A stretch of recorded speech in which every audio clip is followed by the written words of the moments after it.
आप देख रहे हैं news network channel Jameel Shah के साथ। Subscribe my channel, like and share.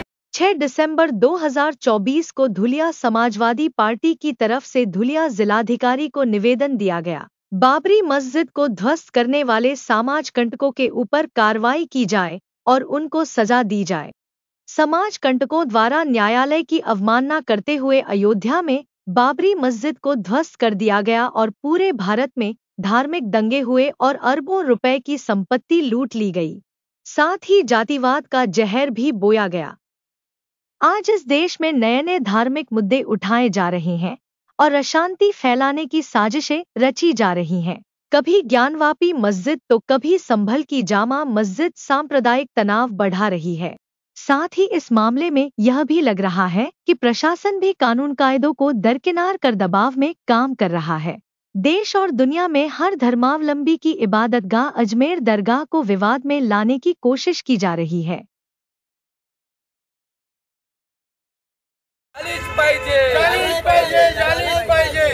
देशातील कायदा पायमल्ली करणाऱ्या समाज कंटकांना अटक झालीच पाहिजे। बाबरी मस्जिद बांधणाऱ्यांना अटक झालीच पाहिजे। बोल अखिलेश हल्ला बोल, बाबरी मस्जिद शहीद करणाऱ्या समाज कंटकांना शिक्षा झालीच पाहिजे। बाबरी मस्जिद बांधणाऱ्यांना अटक करा, बाबरी मस्जिद बांधणाऱ्यांना अटक करा। बोल अखिलेश हल्ला बोल, बोल अखिलेश हल्ला बोल।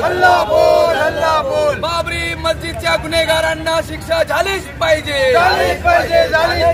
बाबरी मस्जिद बांधणाऱ्यांना अटक झालीच पाहिजे।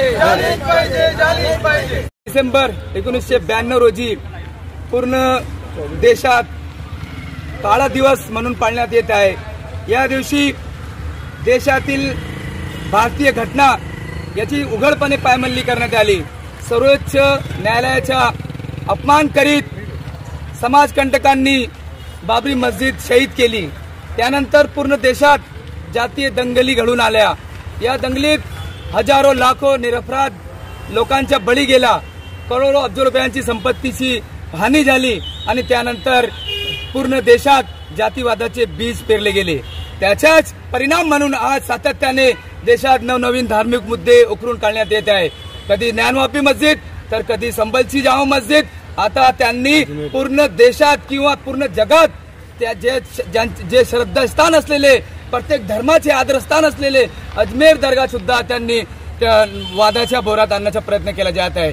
आज जर त्यावेळी उघडपणे 1991च्या कायदा धार्मिक स्थळाबद्दलचा कायदा होता की 1947च्या पूर्वीच्या ज्या धार्मिक स्थळ आहेत ते जैसे ते वैसे राहील, परंतु त्याला धुडकावून या लोकांनी बाबरी मस्जिद शहीद केली।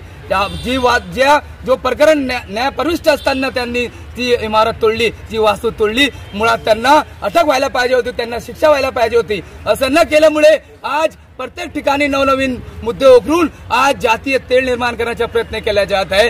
देशातील एकता अखंडता बाधित करण्याचा प्रयत्न केला जात आहे। देशात अशांतता पसरवण्याचं एक काम हे लोक करीत आहे। आणि ज्या लोकांनी बाबरी मस्जिद शहीद केली, उघडपणे अन्याय केला, गुन्हा केला, त्यांना कुठल्याही प्रकारचे ते आजपर्यंत मोकाट फिरत आहे। त्यांना जर अटक झाली असती आणि त्यानंतर घडलेल्या मुंबईतील दंग्याची चौकशी झाली असती, त्याचा अहवाल ओपन झाला असता, त्या गुन्हेगारांना शिक्षा झाली असती, तर या देशात आज ज्या जातीवादाचे पीक पेरले जात आहे ते जातीवाद उफलून येत आहे ते कधी होणार नव्हते। आम्ही या घटनेची पायमल्ली करणाऱ्या समाजकंटकांचा निषेध करतो आणि बेजबाबदारपणाने प्रशासनाचे वागण्याचा आम्ही निषेध करतो आणि बाबरी मस्जिद शहीद करणाऱ्यांना अटक करून शिक्षा झाली पाहिजे अशी मागणी करून आज 7 डिसेंबर आम्ही काळा दिवस पाळून समाजवादी पार्टीतर्फे जाहीर निषेध करतो। जय हिंद, जय समाजवादी।